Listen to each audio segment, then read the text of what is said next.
Our special guest today is Richard Greene, a leader in public speaking and communications, coined the Master of Charisma by the Sunday Times of London. Greene is considered one of the best communication coaches in the world, having coached presidents, prime ministers, presidential candidates, and even Princess Diana. An accomplished lawyer by trade and a successful author, Greene has served as a consultant with major leading international organizations, including the United Nations, the World Trade Organization, and the U.S. Chamber of Commerce. Also joining us is Richard Greene's coaching partner, Ankha Marza, who has coached presidential candidates, first ladies, and CEOs all over the world. Welcome to New Greek Television. Thank you so much. Now, although non-Greeks, you are directly related to something ancient Greek, which is public speaking. Absolutely. It all started there. It all started there, and I'm very excited to have you here at our show. New Greek Television loves to focus on people who are continuing the art of something Greek, but also bringing it to the next level. And both of you have. I'd like to start with you, Richard. You have done some wonderful things. I'd like for you to tell us a little bit about your background. Efharisto, thank you so much for having me on. I love Greece. I did a lecture tour there a number of years ago and have never found people as inherently joyful as I found in Greece. And I know you're going through some difficult times now, but I'm very confident that the essence, the core of the Greek people will survive. I used to be a lawyer. I ran into this amazing speaker who has gone on to become the most successful public speaker probably in history since the ancient Greeks. His name is Tony Robbins. I decided that what he was doing was way more fun and significant and empowering than what I was doing as his lawyer. And so I quit my law practice, went to work with him, and have now traveled around the world over 100 times trying to share these breakthroughs in the science of communication to public speaking and how people can overcome the fear of public speaking, which is the biggest fear for adults across the world, and learn to bring your voice forth and share that unique thing that only you can share in the world. We are all unique. We have unique fingerprints, we have unique DNA, and every single voice of the 7 billion of us, including especially Greece, every single voice needs to come forth, and that's what I love helping people do, bring that forth from CEOs and politicians to virtually everyone. You being a master, we're taught by a master. Tony Robbins is the master of public speaking. He's a motivational, inspirational coach. I personally love him. I follow him, and your work is wonderful. And Ankha as well works with you. Tell us a little bit about yourself, Ankha. You happen to be Romanian. I am. I happen to be Romanian, and actually my absolute best memory when I was a kid was going on vacation with my parents to Greece. And I spent a summer there, and truly for me, you know, for people in the US, for kids in the US, the happy place on earth is Disneyland. For me, it was Greece. It was Greece because of the people, because of the music, the dancing, the food. Everything was so alive. Yeah. And the scents and were just overwhelming to me in a really happy and engaging way. So I've been doing public speaking for a while now, and the reason is that I love to see people transform, and I love to see another side that they maybe didn't even see it or know that it was there. I love to see that come out and to see who this new person is that's just so much more confident and empowered. Yes. And happy and fulfilled. So that's why I do what I do. Well, you're both wonderful, and you're both very inspiring. And I like that word, transform, and you have transformed many people. Public speaking was very different back then, and of course it's evolved in a different way. Richard, do you want to discuss a little bit about how public speaking has evolved today from the past, from the days of Pericles and Socrates and Plato and Draco, which was a great public speaker as well? Well, in essence, what Ankha and I do as we travel around the world, and we were in 21 countries last year alone, is try to get people to return to the model of public speaking that the Greeks invented. At that time, the great Greek philosopher kings would travel from town to town, as you know, and there would be this intimate community experience of sharing great ideas. in an intimate space. As we've moved forward in time and with the introduction of technology, microphones and cameras and everything, there has been this wrong idea, which scares the heck out of people, that public speaking is a performance, that you can't put your hand in your pocket and you have to look over the heads of the audience and imagine that they're naked or that they're sitting in their underwear. I mean, that's literally how public speaking gets taught around the world, and that you are above them and there is no connection. And that's the wrong model. And so one of the things that we're trying to do is to make public speaking less scary and to redefine it. The new definition of public speaking is not giving a performance, because if you're giving a performance, you then have what? Performance anxiety. It's having a conversation from your heart, step one, about something that you are authentically passionate about, that you can't wait to share with others. And if people just did those two things, shifted from a performance at an audience and not a presentation to an audience, and that's the business model. It's all about data being presented to the audience, but shifting all the way to the great speakers, current speakers. You have the Ronald Reagan and Bill Clinton, John F. Kennedy in our country, and George Papandreou, for example, in your country. And I know there's some controversy about him politically, but he's an incredibly effective speaker who understands the secret, and that is that it is having a conversation with the audience. It's a circle. It's that sense of community and connection that goes all the way back to the ancient Greeks. And when you do that, people feel included, there is no performance anxiety, and you get to share in the way that human beings are neurologically designed to share information, and that is as a conversation. You have trained so many prime ministers and presidents and very high-profile individuals. Can these people have been what they are today without being taught public speaking? Well, you know, it's a continuum. There are some people who are like the Michael Jordan, what Michael Jordan is to basketball, for example. They are to speaking, and they're just naturally gifted, and it's easy for them. But we come back to the first point that I made, which is that we are all unique, all 7 billion of us, and we all have our own DNA, our own fingerprints. And the essence of what makes a speaker charismatic and powerful is for them to be fully themselves. And so everyone, even whether they're shy and introverted and they mumble or they stutter, if they're fully themselves, and again, they do these two things we're talking about, they have a conversation from their heart about something that they are authentically passionate about, then their essential personality comes through, and they are inherently, as in our experience, and mine having done this for 30 years, they are as charismatic as a Martin Luther King, a Winston Churchill, a John F. Kennedy, your best Greek speakers. So everybody, if they do what we teach, can be incredibly charismatic and compelling. What does it take to be a good public speaker? What's the first thing you do when you meet someone and they say, I want you to make me a good public speaker, I'm running for president? Right. What is the first thing that you see that's wrong, that needs changing, and how hard is it to bring out the best in these people? Let me tell you a story. I was coaching someone running for governor of a state here in the United States. And I asked him a question. I said, Mr. Mayor, he was a mayor at the time. I said, Mr. Mayor, why are you running for governor? Why do you want to be governor, right? And he goes through and he gives this incredibly analytical, statistic-filled, wonky, boring reason. And I said, wow. I said, you're not going to be governor if you do that. So let's try it again. I want you to go into your heart. Again, that's where it all comes from. That's what's so great about the passionate Greek people. That's why you guys... we definitely have a lot of passion. You Absolutely. definitely do. And that's the energy that overcomes the fear.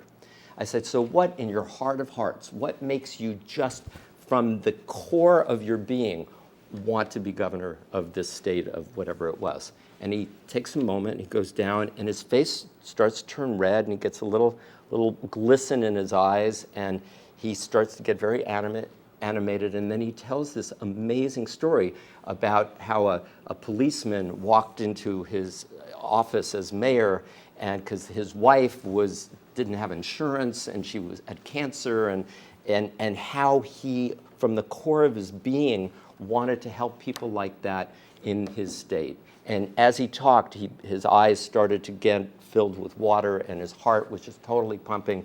And all these seasoned political advisors around the table are like also tearing up, and they're looking at each other, and there's this total silence. And I go, Mr. Mayor, if you can do that, if you can bring that part of yourself from your heart, you are the next governor of the state of whatever it was.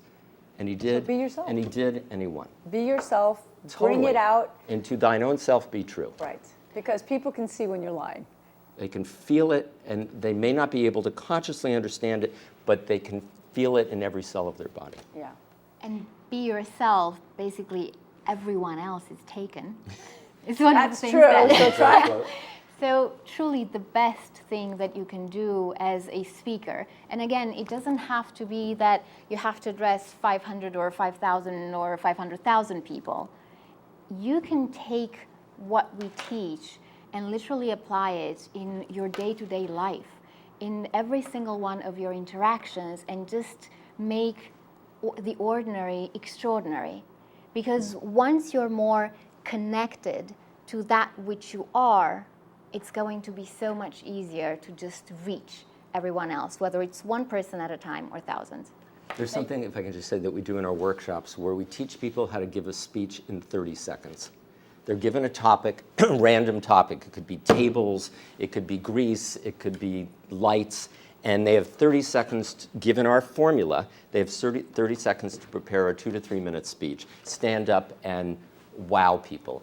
And people go, oh, we can't do it, but then they actually do it. And that's incredibly exciting for us, because once you have the right formula and you know how to share from your heart and your gut and your authentic self, it becomes incredibly easy. So you've shared this formula, you've created this formula, you've shared it with some wonderful people. You've also had the honor of working with Arianna Huffington, a fellow Greek, and one of my favorites, Princess Diana. Tell me about Arianna first. Well, let's start with Princess Diana. What was it that she wanted to learn how to do? Well, it comes back to exactly what we were talking about. I had been hired by a television program here in the United States, Extra, the television show Extra, to fly to New York and to analyze a speech that she was giving in 1996. And I was blown away by how much potential she had, even though she was scared to death. Then 6 months later, I'm in London and I run into her. And I tell her how amazing she was. And she goes, no, no, no, I hate public speaking.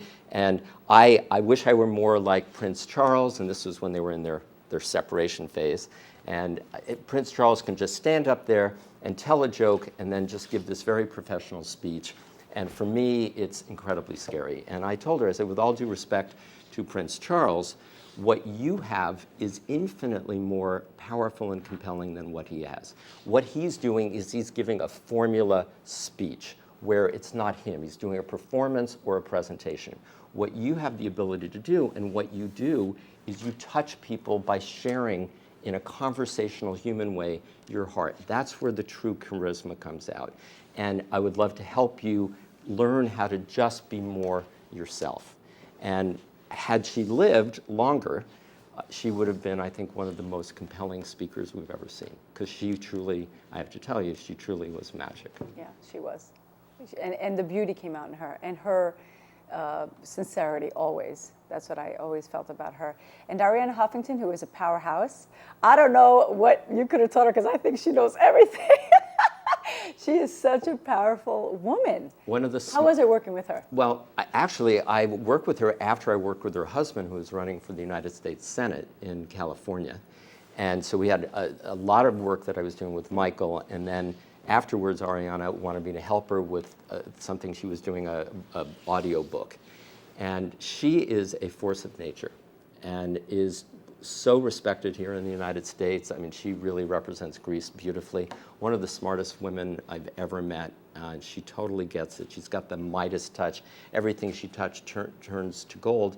And for her, it was just, because sometimes, with all due respect, her Greek accent is not that easy, and she used to talk very, very fast. So it was just the delivery, the getting centered and calm, enunciating things so people could understand this incredible avalanche of wisdom that came out of her mouth. Yeah, that's wonderful. Ankha, you've worked with some wonderful first ladies. Tell us a little bit about your experiences and how you helped them transform. I think what's most important in this is, and what I want people to get, is that you don't have to have a special social status, for instance. That I want every woman to literally find that powerhouse that they are, because even first ladies, and we've had this happen. It was one of them, for instance, it was very hard for her to just have even a conversation with us. And it was in a very private setting, and even that was difficult. And then the thought for her of literally standing up on stage next to her husband or on her own and giving a speech was petrifying. And in a very short amount of time, we have both succeeded to just help her get through that and just move through those blockages. And the way we always do it is exactly the same. It's just tapping into, helping that person tap into who they are. What is it that you're passionate about? What moves you? Whether it's the climate, whether it's trees, whether it's fashion, whether it's your children, it doesn't matter. Mm-hmm. What is it that is really in your heart, as close to your heart, and start there. And start speaking about that. And when you do, and you start sharing from your heart, there is this literally force of nature that is coming out of you, and you become unstoppable. Oh. And it is that power of heart, mind, and belief. Because that's the other piece I want everyone to know, to absolutely fully believe in themselves, no matter what. Very empowering. I don't know about you guys at home, but I'm very empowered just by listening to these two speak. And you have a wonderful book that's out, Words That Shook the World, Richard. Where can someone find this book? Tell us a little bit more about the book. Well, it's actually out of print now. It came out in 2002, and Prentice Hall, a big publisher, came to me and said, we would like people to know more about these great speakers through history, instead of only focusing on the Kardashians or Paris Hilton or whatever. And it was my great pleasure to resurrect, as it were, these great speeches of the 20th century.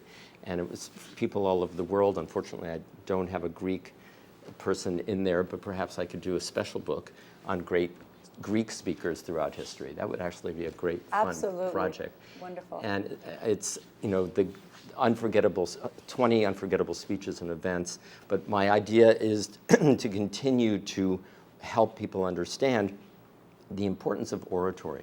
And so I did an addendum to that. It was the first decade of the 21st century, and I had a speech by President Obama and the president of Indonesia.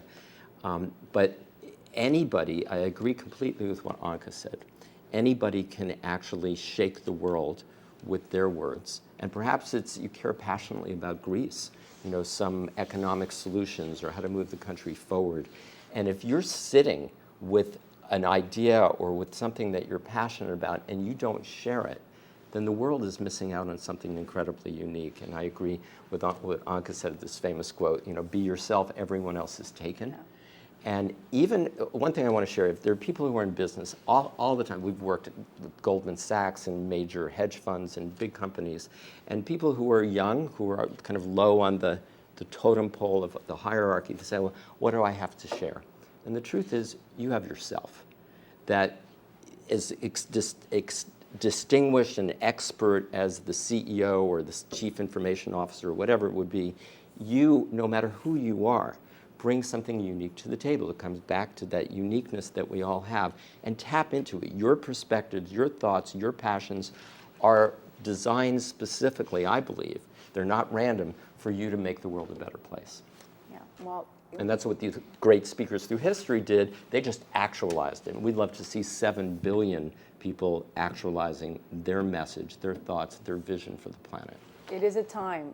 We do need more public speaking, positive public speaking, inspirational. Definitely Tony Robbins does many of these. You guys do as well. They've been needed throughout time. They were needed for the civilians. They were needed for the warriors. They were needed for, today. So, public speaking has been part of humanity and is necessary. And positive thoughts and empowerment is necessary even more so today because times have changed. And we would love to see you in Greece. I think we would love to see Tony Robbins and you guys in Greece. Greece is going through tough times. The morale is very low. What would you two say to the Greeks today? Right now, if you were speaking to them, what would you say to empower them to bring up their morale? So just like what I was saying is that every human being is here for a purpose and has a unique contribution. I think that it goes beyond any sort of dispute that one of the most powerful contributions to civilization and humanity as we know it comes from your country, comes from the ancient Greeks, the famous philosopher kings that shaped our understanding of democracy in the world and everything around it. And also that esprit de corps, that living spirit that the Greeks represent just in their day-to-day life. I think we need that. We, as Americans, no matter how accomplished we are here in our economics or whatever, I think we're missing some of what Greece has to offer. And we want Greece to kind of step up, show up, insert that incredibly unique Greek DNA into the world because we're not the same world without you guys. And so instead of half empty, half full. Everybody has that choice. Something that Tony Robbins talks about, all the motivational speakers. It's not what happens to you, it's how you respond to what happens. So maybe it's tough in Greece, I understand that. But are you going to look at it half empty? You're going to look at it half full. Let's have more Greek people coming out there with positive, life-affirming, forward-thinking, inspirational messaging. And I think you can turn things around very quickly because you guys are Greek. You're a phenomenal country of people. Ankha? I feel like it's all about remembering your essence, literally. Look at who you are.